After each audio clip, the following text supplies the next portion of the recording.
I have never told anyone this story because it is the most embarrassing moment of my life. You know those movies where you're like, oh, that's what I thought high school would be like, and it's like the worst experience you've ever seen a freshman have in their life? Yeah, okay. To set the scene, it's freshman year. Me and my best friend, we'll call her Rebecca, we're always with each other, and we decided, oh, we're gonna go hang out with this group of guys. Also, foreshadowing, me, like, I consider this group of guys my friends now. Like, it's not awkward or anything, but this was really awkward. We go to their house and she's like talking to one and we're all hanging out, and so I'm just hanging out with them. Her mom calls her and is like, you need to get home, like she gets in trouble for something. So basically my friend gets in trouble, so she has to go home because we like went to their house. My mom's fine with like me going to whatever, like going wherever, but I didn't want to call her and tell her because I didn't tell her where I was going, and she was like out and I just felt really stressed. So I was like, okay, well, I'm not gonna tell it, like I'll figure this out.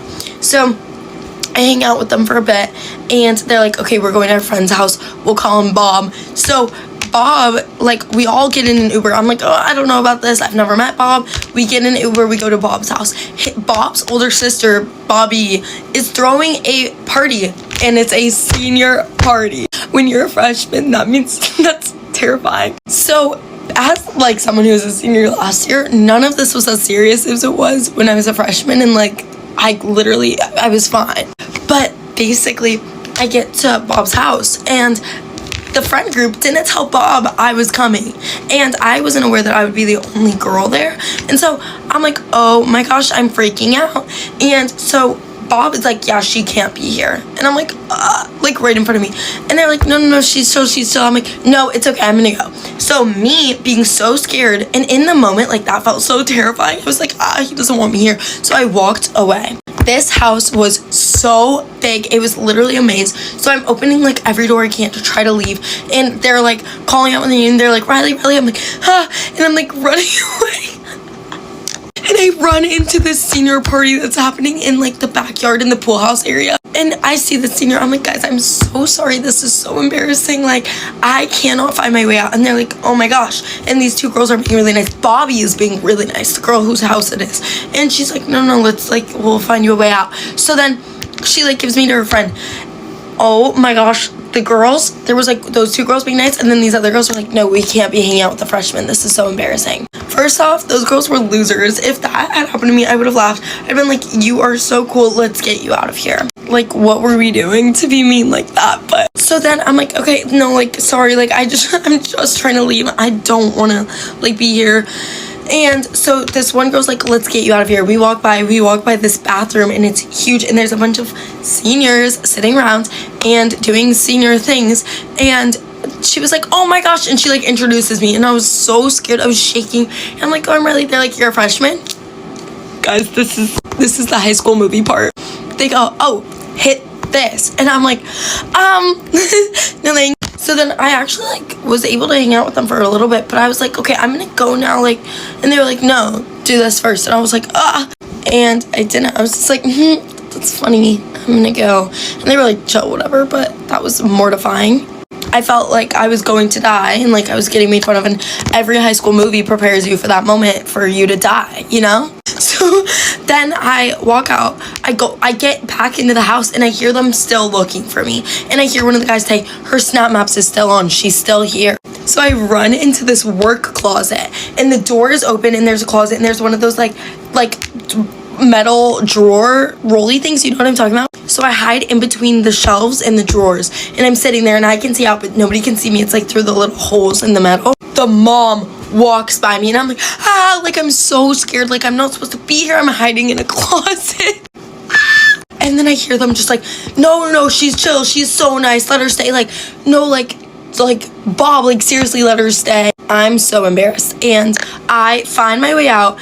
Even the front yard was like a maze. I couldn't even find. Oh, also, as I'm hiding in the closet, I call my mom. I'm like, Mom, I need you to pick me up. Like, I'm not kidding. Like, I'm in an emergency. I need you to come get me. Here's the address. And I have to tell my mom that I hid in a closet and went to a senior party on accident. Yeah, if I were my mom, like if I had to get in that, I would have started dying laughing. I mean, like, it's seriously not that deep.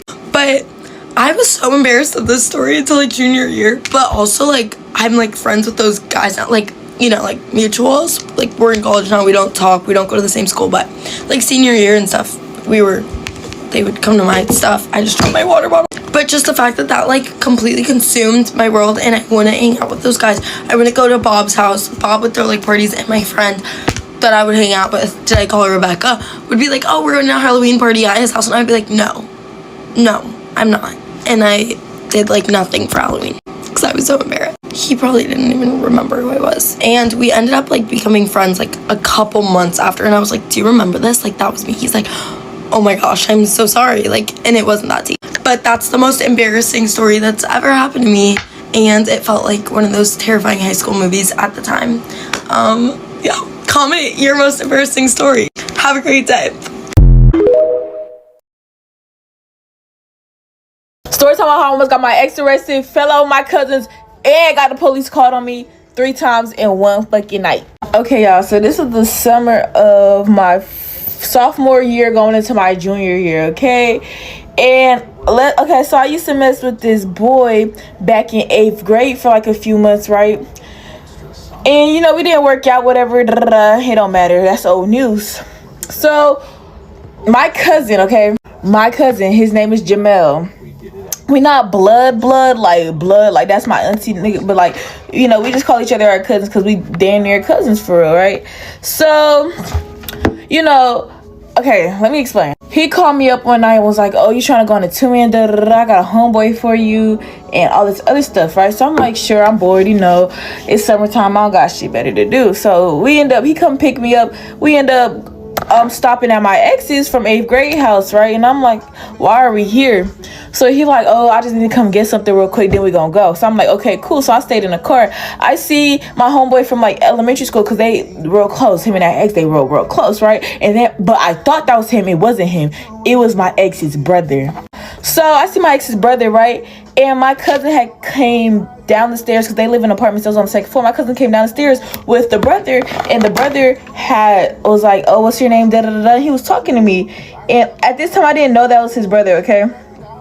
So he started talking to me and stuff, and I'm like, da, da, da. So he was like, so what y'all finna do? My cousin was like, oh, we finna go on a 2-man. He was like, oh, let me come. So he begging to come with me. He was like, unless you don't fuck with me, you fuck with me. And I was like, well, your eyes pretty.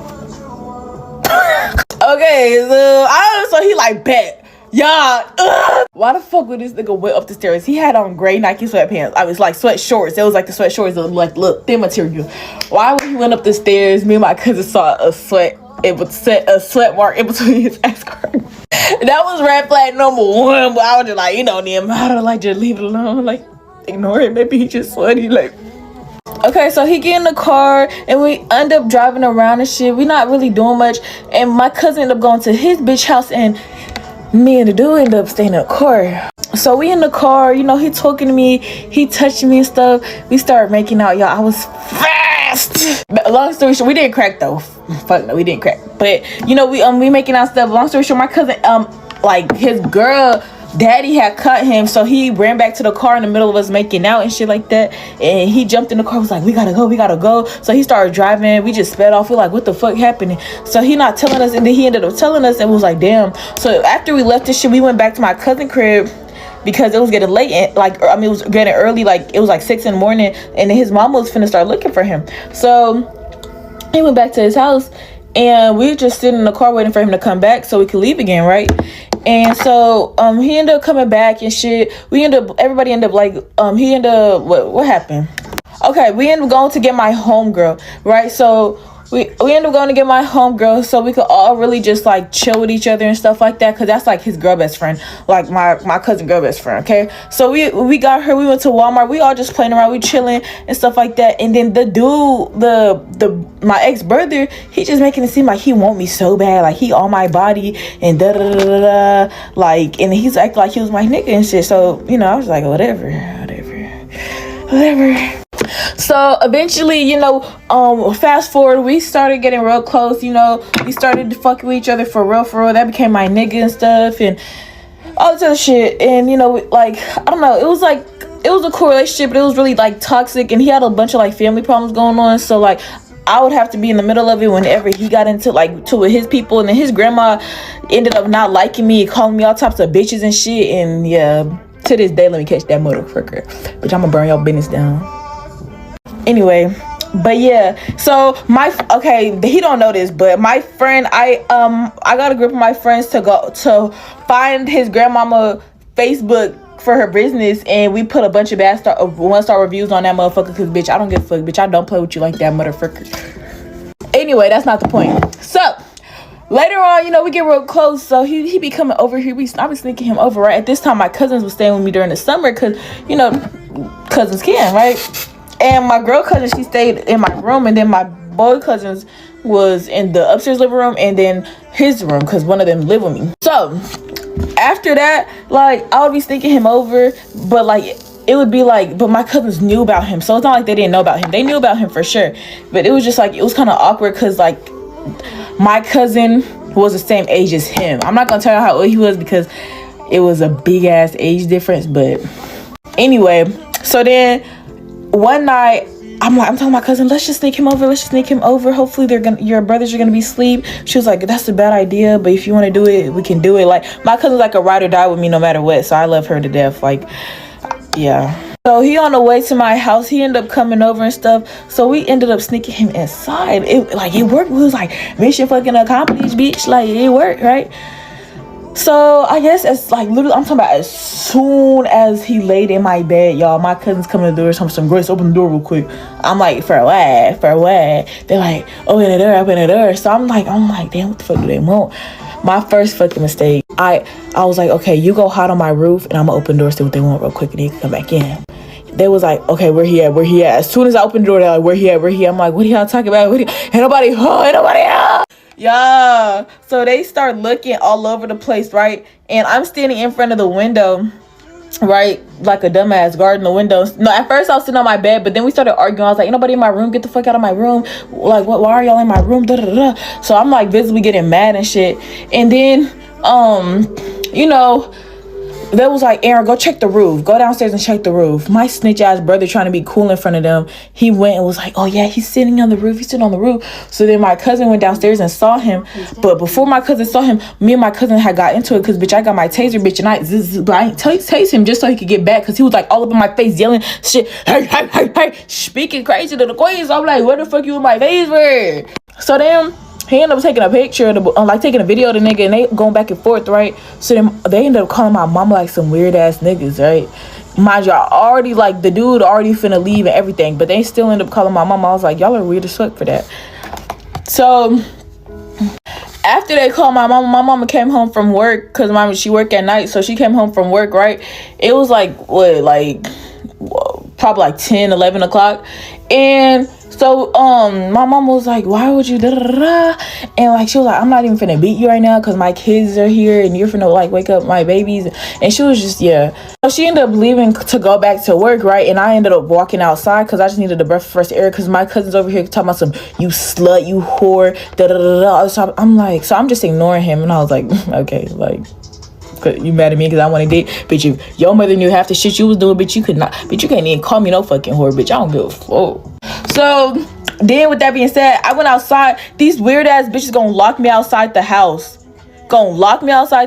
And then go and call my mother and say I walked out the house. So as I'm like trying to get back in the house, my mama called me, and she was like, go home right now. I was like, I'm literally just taking a walk, like, I'm just trying to clear my head. Like, everybody just like yelling at me, saying all type of stuff to me. I'm not trying to hear that, all this other type of shit, right? And she was like, go to the house. So I go to the house, and I'm like, they literally locked me out. How I'm supposed to get in the house?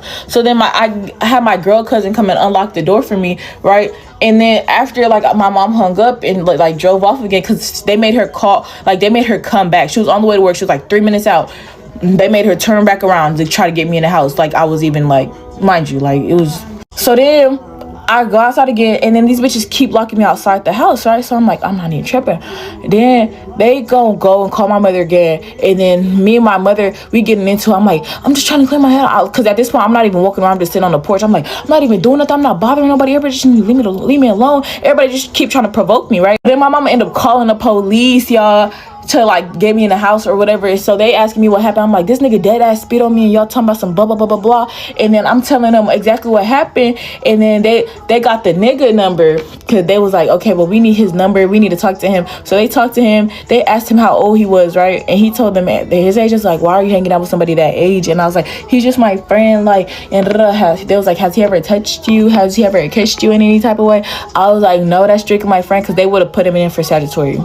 So, and then like it was just like a whole bunch of shit just going down that night. So I ended up just going back in my room and like trying to forget about everything, right? But then they kept like trying to provoke me, I guess, and it was just really getting on my nerves. So then that day that happened, it was like July 24th of that year, right?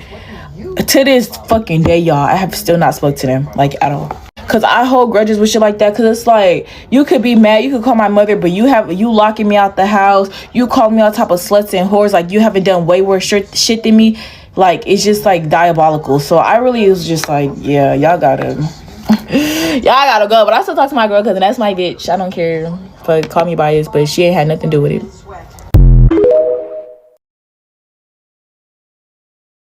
Get ready with me while I tell you about the craziest time I met someone's mom for the first time. Buckle up. So a little backstory. I was a freshman in college. I was on the college cheer team, and I had met this guy. I'm going to call him Todd.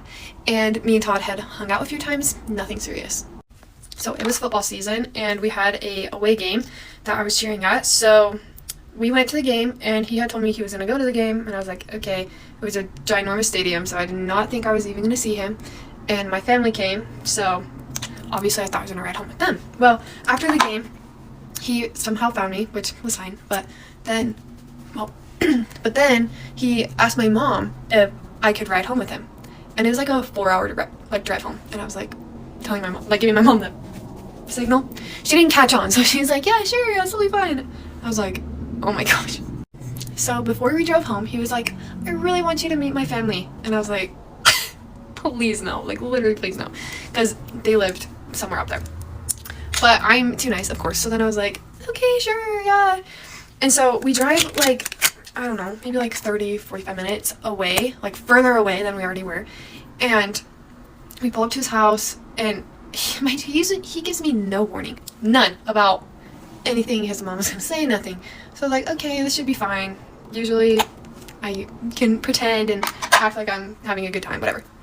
So we go into his house, and immediately it's like so awkward. There's no one in there, and so I'm like, okay. And he's like, no, they're home. They're just in their room. And I was like, okay. So we go to their room, which I just feel like is disrespectful. I don't really feel like I should be in a parent's room, especially the first time meeting them. But whatever. So then we walk in there, and his mom's like laying in bed, and she's like, oh my gosh, I'm so sorry. And I was like, no, you're fine, whatever. And we were just having like small talk, and then it gets brought up that she was hit by a semi in her Tesla. Sorry, that's not funny. But anyways, then she starts telling me how she is going to get a new Tesla and how they're going to pay for it and everything. And I was like, oh, okay, cool. And she's like, yeah, but she had to have a few surgeries from it, I guess. And she's like, it set me back for my weight loss surgery.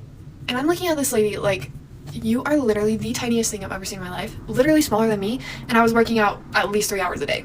Like, okay. And she was like, yeah, my doctor told me that I need to gain 5 more pounds before I can have another weight loss surgery. And I was like, oh, wow. And she was like, yeah, I'm 95 pounds right now. Okay, like, what am I supposed to say to this? So then we get off that topic, and then she's like, let's go get something to eat. And I was like, yes, get me out of here. So on the way to get something to eat, he's driving, Todd, and I'm in the passenger seat, and she's in the back middle. And she's like talking to me, and she's like, yeah, we're going to the Bahamas next week. And I was like, oh, that's so fun, like, good for you. And she was like, yeah, so on Monday I have my eyelash appointment, on Tuesday I have a nail appointment, on Wednesday I have a hair appointment, and on Thursday I'm getting a spray tan. And I was like, oh, that's cool, good for you. Like, I literally have no idea what to say. She's talking about herself like she's the queen of England. It's insane. So then she's like, who does your eyelashes? And at the time I was obviously a broke college student, so I was like, oh, I do them myself. And she's like, oh. And she's like, well, who does your nails? And I was like, I do my nails. She's like, so do you self-tan too? And I was like, yeah. And she's like, yeah, maybe you should get that professionally done because it's a little orange. I was like, okay. So then I'm like, this is already not going good. Like, what? And she's just telling me like, yeah, I know, like, you're a broke college student and whatever, but you really should look into like getting things professionally done. And I was like, I don't need to, but thank you. So then we get to the food place, and she's like telling me about how her oldest son was supposed to go pro for football, but he like got hurt his freshman year of college, and it was a career-ending injury. I don't know. She loved to talk. But then she was telling me how Todd had like all these scholarships for soccer, and that he was gonna go play soccer in college. And I was like, our college doesn't even have a soccer team, a boys soccer team. So what do you mean? And then she was like, oh yeah, but like he had all these offers when he was 11, but he decided not to play. So, and I was like, no, you didn't. At 11, no, we didn't. Anyways, at this point, I'm like, I just want to eat my cup pop and GTFO because I'm sick of this. But no, she wanted to go get ice cream. So we go to the ice cream shop. So I'm thinking like, I'm a little bit annoyed, but whatever, it can't get any worse, right? Right? No, it can. So we get to the ice cream shop, and a girl walks in, and she's like hugging this girl, like telling her how much she loves her and she misses her and she hasn't seen her in so long. And I was like, I have no idea who this is. Well, then she comes up to me and she's like, oh, I almost said his name. Todd, you need to go talk to her. And he was like, no, it's okay. Like, it's okay. And she's like, that's his ex-girlfriend. And I'm like, okay. So it's already awkward because the ex-girlfriend's like looking at me like, who are you? Like, rightfully so. She has no idea who I am. I had no idea who she was. And she's just thinking I'm the new girlfriend, but really, I just wanted to be out of there. Anyways, so then we like leave, and I was like, that was so awkward. But then he like reaches over and is like holding my hand, and I'm like, okay, whatever. But his mom's in the back, and she's like, mind you, I am in my college cheer uniform still because I didn't bring any clothes to change out of. But she starts telling me that this ex-girlfriend was so insanely good at cheer, and she was supposed to go D1, and she was the most amazing cheerleader she's ever seen, but then she had an accident as well, which is also a freaking wild story in and of itself, but that she couldn't go cheer. And then she was saying how she's getting back into it. Mind you, it's like, I don't know, maybe like August, September, and she's like, yeah, she's gonna try out for the cheer team. And I was like, what do you mean? Like, she was still in high school, and I was like, shouldn't she already be on the cheer team? Like, the season has started. I genuinely did not think that it could get any worse. She's literally saying how this girl is the best cheerleader ever while I'm in my D1 college uniform. Like, okay, whatever. So it does get worse. Then she started saying how they were supposed to be together. They were meant to be. If it was truly meant to be, then they will come back into each other's lives. And she really just loves her and misses her so much. And she was so happy that she was able to see her. And I was like, ma'am, your son is literally trying to hold my hand right now in front of you. I still haven't gone to eat yet. So I cheered a whole game, drove to their house. I still haven't eaten. So we get back to their house, and she's like, oh my gosh. Her and her husband start arguing over something. And she's like, every time we argue, I just have these seizures. And I was like, what? She was like, yeah, ever since my accident, every time I get like stressed out or something, I just start seizing. And so I was like, okay. She sits down on the couch by me. Todd leaves, and he's like, I need to go pack some things up. And she literally starts seizing next to me. I was genuinely like, this cannot be real. This whole day, like, what is going on? No, it was real. And then her husband comes and sits by her and is like comforting her, and I'm just like petting their little dog like, hey buddy, like, what am I supposed to do? So then like the older son comes upstairs, and he's like freaking out, like literally on the verge of tears. He's like, oh my gosh, mom, like so scared. And I was like, okay. And he was like, I'm so sorry. And then he like turned to me, he's like, I'm so sorry, like this happens all the time, but you can just get out of here. And I was like, yes. I'm like, I'm gonna go find Todd. So I like walk in his bedroom. I'm like, your mom is seizing right now. He's like, oh really? I'm like, yes. Like, are you is this normal? So then a few minutes go by, and he's like, are you ready to go? I'm like, please. And so we go tell him bye, and she's like, it was so nice to meet you. Mind you, she's completely fine. She's like, it was so nice to meet you, like, you're welcome back anytime. I'm like, yeah, thanks. Well, deep down I'm like, I'm never seeing you again. Anyways, we still had a 4-hour drive home. Yeah. So immediately I get in the car, and he was like, I'm so sorry, like that has never happened before. I don't know why she said all that stuff. I'm sorry she seized. I'm like, it's okay. Like, what am I supposed to say? And then I was like, yeah, this is not gonna work. And I should have honestly probably waited until we were closer to home, but I was like, no, this is not gonna work. And he was like, no, I'm sorry, it's totally fine. Like, I was like, it's not fine. And he was like, we'll do a redo some other time. I'm like, sir, no, please, no. Anyways, I pretended to fall asleep for like probably 3 hours of the drive. It was horrible.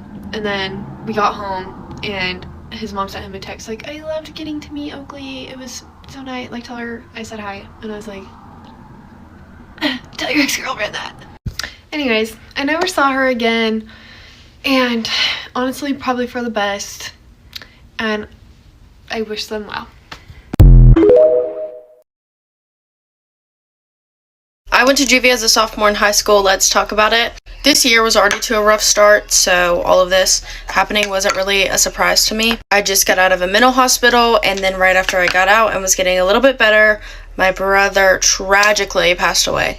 After my brother died, I really just had no faith in humanity or the world or Jesus or God or the universe or anything. I really was convinced that I was destined to have a horrible life. Before I went to juvie and when I just got out of the mental hospital, I was doing pretty good. When I got put in there, I was doing terribly. And so when I got out, I was like, oh, like maybe life isn't that bad and maybe I just needed some mental help. And then my brother died. So my mindset was literally like, I don't care anymore. I quickly fell back into all of the things that I was doing before the mental hospital. So drugs, drinking, always partying. I was never home. I was sneaking out. I was hanging out with people who were a lot older than me who were literally giving me ketamine. So looking back, I'm like, oh my God, why am I taking all of those things at that age? But with the people that I was surrounding myself around and like where I was living, it was a lot more common than it seems. And I really didn't feel like I was doing anything that was like out of my league, if that makes sense. About a week after my brother died, I started dating this girl because I threw a party at my house while my grandparents were away. And by a party, I mean it was like 4 people. I invited this random girl from TikTok over and she never left. Because I was in a relationship, it distracted me from everything that was happening in my brain because my brother died, so I didn't have any grieving process at all during this time. And after my brother's funeral, I just kind of shut everything out. I didn't want to talk about him. I didn't want to see pictures of him. I just pretended like it never happened. I was fighting a lot with my grandparents and it just very obviously didn't end well. All that mixed together led me going to juvie. When everything was going down, the cops convinced me that I was not going to juvie, that nothing was going to happen to me because I've never been to juvie before and I'm just like a sweet little girl. I wasn't a sweet little girl, but you get what I'm saying. And then they put me in the back of the cop car. Really, the only thing that was going through my head at this point was like, what the fuck is my life? Because what do you mean? Like, what do you mean I'm in the back of a cop car right now? I literally had school the next day. I was like, what do you mean? I was sitting in the back waiting patiently. I didn't have my phone or anything. And I was just like, what? I also forgot to mention my girlfriend got arrested right before this. I don't know why I forgot to mention that. So in my head, I was like, who's gonna tell my girlfriend that I'm going to jail? That's literally all I cared about. Not really that I was going to jail. I was just like, what the fuck? Where are the cameras? I genuinely really did think that Johnny Quinones was gonna pop out the corner. So after they called a female officer to come and search me, they took me to the juvenile detention center and I waited to be taken into intake for a hot second. I think I was literally in this like cell type thing for like 4 hours, but there's no clock, so there's no telling how long I was actually in there, but it was like a long time. After they get all of my information and take my mugshot, essentially, they make me squat and cough and take a shower in front of somebody. That was actually terrifying. That was the most violating thing that has ever happened to me in my entire life. They gave me a burgundy shirt and some fake jeans and said, put this shit on. And I did do that. After they took me to my cell blocks, there was like 4 different units. There was 2 girl units and 2 guy units. To get to the units, you have to walk. I can't believe this happened. You have to walk through the gym. And to my fucking luck, when I walked through the gym doors, there's a bunch of dudes playing basketball. I didn't really think anything of it, but as soon as I walked in, the officers made the guys line up at the back of the gym. So they're farther away from me and they had to line up so that way, like, I guess nothing would happen to me. I also noticed that literally all of these, like, little boys looked so much older. Okay, I could have thought that I was in, like, real jail. I could have thought. Anyways, they start barking. Not kidding, not playing. They start fucking barking. Do you know how terrifying that was? That was like this actually scariest moment of my life. I felt like I was in a movie. I did not feel real. I was completely disassociated at this point. There was no way this was actually happening. It was insane. I get to my cell and I'm pretty sure it was called Echo or something. All of them were called like Echo, Delta, Alpha, I don't fucking know, something like that. Anyway, so I get to my cell. They don't hand me a toothbrush or anything. They just put me in there and say, good luck. This was like when COVID was still like really active and like I guess nobody really knew a lot about it. So I was quarantining, meaning I couldn't be around anyone else until my test came back. Well, I didn't even get sent to, what was it called? Medical. It was called medical. I haven't been sent to medical yet, so I wasn't able to take a test yet. I didn't get sent to medical until the next day. during medical, they give you your COVID test, but they also give you STD tests, like HIV tests, all the tests that you could ever get. They give you a physical because you're with everyone else. Like, they need to know what's up with you, okay? I didn't get my test results until the next day after that. So, I was quarantined for 3 days. In those 3 days, I couldn't talk to nobody. I couldn't be let out of my cell. They brought food to me, and when they brought food to me, they literally forgot to bring I got so fucking skinny while I was in there. It was crazy. I haven't spoken to a counselor. I haven't spoken to, like, a lawyer or anything. I had no idea what was happening during this time. But after they got the test back, I was able to get out of my cell, and I met all of the other girls in there. One girl, she was really small. She's really the only one that I remember. She was cutesy bootsy. Loved her. Asked what she was in there for. Homegirl said armed robbery. This girl was shorter than me, and I am short. She was so fucking tiny. And she goes, yeah, I'm never getting out of here. What do you mean? And then she was writing. This is my favorite part. I was like, what are you writing? She was like, oh, like, we write notes to the boys and, like, the guards, like, pass them back and forth. I was like, okay, that sounds illegal as fuck, because we're not allowed to even, like, look at them. She asks me if I want to read the note. Of course I want to read the note. I have nothing else to fucking do. This note, this girl is younger than me, by the way. I think she was, like, 15. This note is the most explicit thing I have ever read in my entire life, okay? And I used to write Wattpad stories.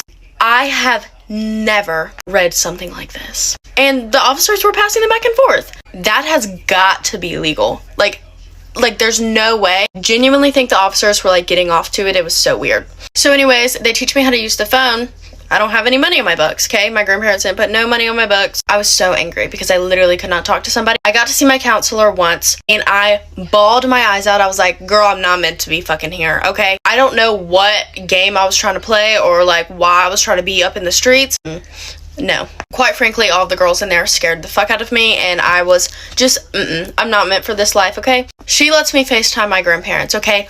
Sobbing, bawling my eyeballs out, can't even get a word out. I'm like, oh my fucking god, why'd you let them take me here? All the things. I just remember feeling so alone, and, like, nobody was trying to help me. They didn't tell me when my court date was for a really long time, and then after they told me my court date, that court date obviously came up, and then it got delayed. It got delayed on, I think, a Friday, so I had to wait until that next Monday to go to court.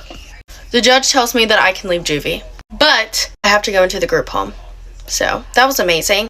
When I got told this, I was so anxious and scared, and then I left the next day to go to the group home. I'm trying to think of anything else that I can remember, but genuinely I blocked everything out of my brain. I do remember that I literally went insane for those 3 days that I was quarantined because my brother died, and I was distracted by drugs and a girlfriend. And all I had was time to just think, and that's all I thought about. So I was, like, coming down from all of the drugs I was doing. I didn't have anyone to talk to, and all I could think about was my dead brother. That was a life-changing experience, to say the least, of just, like, having to sit and think about everything that I've ever done and everything that's happening. Showering was crazy. I could only take one shower while I was there because they didn't shower every day, and I was, like, obviously in quarantine. We had school. We didn't have to really do anything if we weren't going to stay there long, but you had that option for school.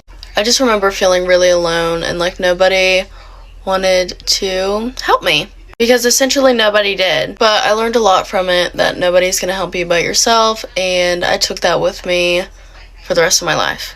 I would like to say that I'm not scared of no fucking cop. That's a lie. I have a panic attack every time we get pulled over.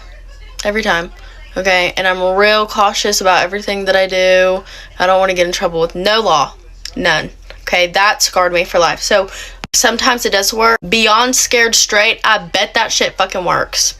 It would work on me. It did work on me. Anyways, let me know if y'all want to hear about the group home. That's a crazy story.